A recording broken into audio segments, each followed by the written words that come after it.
Hello students, good morning to all of you. Myself JP sir and you are watching this channel. Okay students, in the previous lecture we have learned about negative sentence of simple past tense. But now we are going to start our new topic and that is interrogative sentence. Okay students, and you all know that what's the meaning of interrogative sentence. Okay, so इसके पहले हमने काफी सारे tense में interrogative sentence सीखा है, but friends अब जो हम टेंस सीख रहे हैं आई होप कि अब आप लोगों को कंप्लीट फॉर्मेट समझ में आने लगा होगा, क्योंकि मैंने पहले के लेक्चर में भी आपको कहा था कि अगर आप टेंस में मास्टरी हासिल करना चाहते हैं so focus on tricks, not focus on just, मतलब अमुक स्टूडेंट क्या करते हैं कि उन लोगों को गोखड़ पट्टी करने की आदत है, जैसे कि वो लोग रट्टा मारने बैठ जाते हैं। बट मैं तो आपको बार बार यही कहूंगा कि इंग्लिश ग्रामर और मैथ्स ये दोनों सब्जेक्ट ऐसे हैं फ्रेंड्स जिसमें आप अगर ट्रिक्स और टेक्निक पे फोकस करेंगे सो उसमें आप ज़्यादा से ज़्यादा मार्क्स ला सकते हैं। सो मैं आपको यही चीज़ बार बार समझा रहा हूँ कि हमें ट्रिक पे फोकस करना है, न कि रटन विद्या पे, राइट। सो आप यहाँ देख सकते हैं कि मैंने आपको टेक्निक क्या बताई थी। कोई भी इंट्रोगेटिव सेंटेंस है उसमें हम करते क्या हैं, याद करिए आप सभी, मैंने आपको इसके पहले के टेंस में भी सिखाया था और सेम वही सेंटेंस में अभी भी यूज कर रहा हूं, राइट, कि एक ही टेक्निक है कि जो हेल्पिंग वर्ब होता है फ्रेंड्स उसे हम सब्जेक्ट के पहले यूज करते हैं। ऑलराइट, सो आप देख सकते हैं कि सिंपल पास्ट टेंस में हेल्पिंग वर्ब डिड है। ओके, इसके पहले हमने नेगेटिव सेंटेंस में देखा था सब्जेक्ट के बाद में डिड आया था। Alright, but in this format we will use did before subject. Alright, हम सब्जेक्ट के पहले उसे यूज करेंगे। सो आप देख सकते हैं यहाँ पे did subject same to same, then V1। Okay, V1 की थोड़ी चर्चा कर लेते हैं। First form of the verb, अमुक स्टूडेंट्स के माइंड में कंफ्यूजन होता है कि सर ये जो टेंस आप सिखा रहे हो तो सिंपल पास्ट टेंस है, so how can we use first form of the verb in this tense. But friends मैं आपको बताना चाहता हूं कि भले ही हम सिंपल पास्ट टेंस सीख रहे हैं बट हमेशा याद रखना है कभी भी तीन helping verb do, does and did, okay, इसके साथ में हमेशा क्रिया का फर्स्ट फॉर्म आता है। ओके, मीन्स मैं ये कहना चाह रहा हूं in short, simple past tense होने के बावजूद भी हेल्पिंग वर्ब हमने जब डिड यूज किया है तो वहां पर हमें V1 यूज करना ही पड़ेगा। लेकिन आपने पॉजिटिव सेंटेंस के फॉर्मेट में देखा था हमने सब्जेक्ट के बाद में V2 यूज किया था। व्हाई? क्योंकि वहां पर हेल्पिंग वर्ब के रूप में डिड नहीं था। सो पॉजिटिव सेंटेंस में second form of the verb आएगा, but in negative and also in interrogative वहां पर हम क्रिया का फर्स्ट फॉर्म यूज करेंगे। ओके स्टूडेंट, मैंने इसकी चर्चा इसलिए की क्योंकि अमुक स्टूडेंट्स यहाँ पर मिस्टेक करते हैं। सो मैं जानता हूं कि आप लोगों से कहाँ कहाँ गलतियां होने की पॉसिबिलिटी है, सो मैं पहले ही उसे क्लियरिफाई कर देता हूं। और राइट, आगे देखते हैं। देन उसके बाद में आएगा friends object and then extra word. Okay, so सभी टेंस की तरह आइए इसमें भी एक एग्जाम्पल से इसे सीखते हैं। एग्जाम्पल मैंने दिया है, क्या कल आप सभी अंग्रेजी सीखे थे। राइट, ध्यान से सुनिएगा, क्या कल आप सभी अंग्रेजी सीखे थे।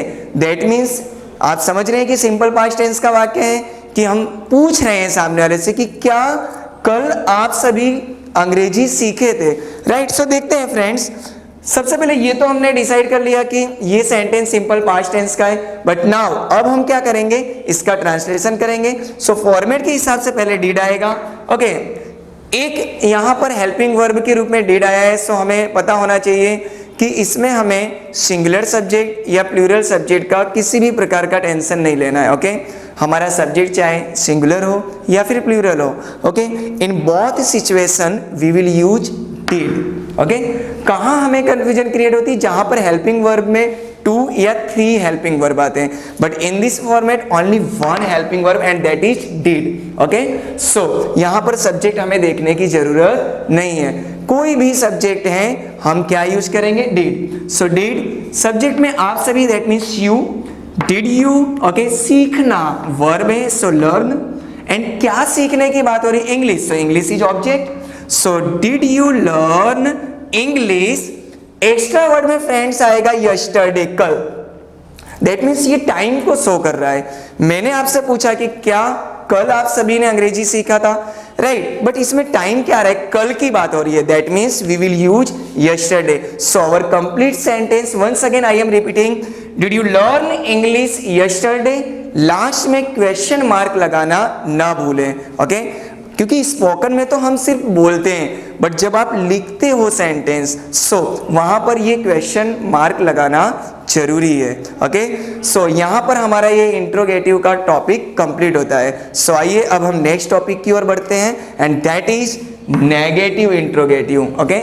मैंने यहाँ शॉर्ट में लिखा है NI, और आप सभी को पता है NI मीन्स नेगेटिव इंट्रोगेटिव, उसे हिंदी में क्या कहते हैं, नकारात्मक प्रश्नार्थ वाक्य. जैसा कि मैंने पहले भी आपको समझाया था कि हम किसी से क्वेश्चन पूछते हैं तो दो फॉर्मेट से पूछते हैं. हम क्वेश्चन पूछ रहे हैं तो सिंपल सी बात है कि या तो वो पॉजिटिव होगा या तो वो नेगेटिव होगा. जैसे कि आपने देखा इस सेंटेंस में पॉजिटिव था, बट हम पॉजिटिव इंट्रोगेटिव लिखते नहीं हैं. Interrogative means that is positive interrogative, but we can't write positive interrogative. But in negative interrogative, we can say it negative interrogative. All right. So now, अगर हम format की बात करें, सो फ्रेंड्स इसमें कुछ भी चेंज नहीं होगा, सिर्फ यहाँ पर डिड नॉट का शॉर्ट फॉर्म हमें डिडंट यूज करना है. Then subject same to same, then first form of the verb, then object and then extra word. Okay, थोड़ी सी एक बार फिर से मैं चर्चा कर लेता हूं.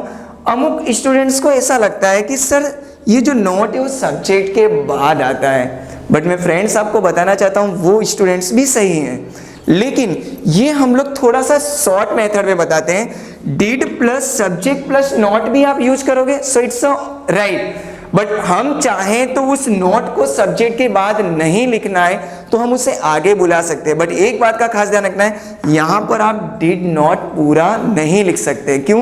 क्योंकि डिड नॉट का शॉर्ट फॉर्म हमें यूज करना है, डिडंट हो जाता है, राइट. उसी तरीके से इसके पहले के भी टेंस में मैंने आपको बताया था, डू नॉट का डोंट, डच नॉट का doesn't, haven't, hasn't, hadn't, right. So ये हमें याद रखना है कि it's a short form of this pattern, okay. So spoken में इसी मेथड से बच्चों को सिखाया जाता है. Didn't, then subject, then first form of the verb, then object, then extra word. Okay, so आइए देखते हैं. मैंने कोई न्यू सेंटेंस नहीं लिया है जिससे आपके माइंड में कंफ्यूजन ना हो. इसी सेंटेंस को मैं नेगेटिव बना देता हूं जिससे आपको सिस्टम पूरा समझ में आ सके. अब ये सेंटेंस जो दिया था, क्या कल आप सभी अंग्रेजी सीखे थे? So now we make it negative interrogative, okay. So our sentence is, क्या कल आप सभी अंग्रेजी नहीं सीखे थे, राइट. दैट मीन्स आप देख सकते हैं ये जो वर्ड आया नहीं, okay, it shows negative interrogative, okay. बाकी आप देखिए सेंटेंस तो वही का वही है, बट हमें तो पैटर्न सीखना है. सो हमने एक वर्ड यूज कर दिया नहीं, और ये चेंज हो गया नेगेटिव इंट्रोगेटिव में. सो देखते हैं अब इसका ट्रांसलेशन. सबसे पहले सेंटेंस पैटर्न में डिडंट, देन सब्जेक्ट में आप, दैट मीन्स यू, वर्ब में सीखने को इंग्लिश में लर्न कहते हैं, और ऑब्जेक्ट की बात करें so friends English is object and extra word is time, okay, मतलब एक्स्ट्रा वर्ड. ओके स्टूडेंट्स, सो यहाँ पर हमारा interrogative and negative interrogative sentence complete होता है. सो मैं आशा करता हूँ कि ये लेक्चर आप सभी को कंप्लीट समझ में आया होगा, और अगर कहीं भी आपको कंफ्यूजन है सो प्लीज़ कांटेक्ट मी. और अगर मेरे लेक्चर्स आप सभी को पसंद आ रहे हैं so please like, comments and share to everyone. Okay, thank you so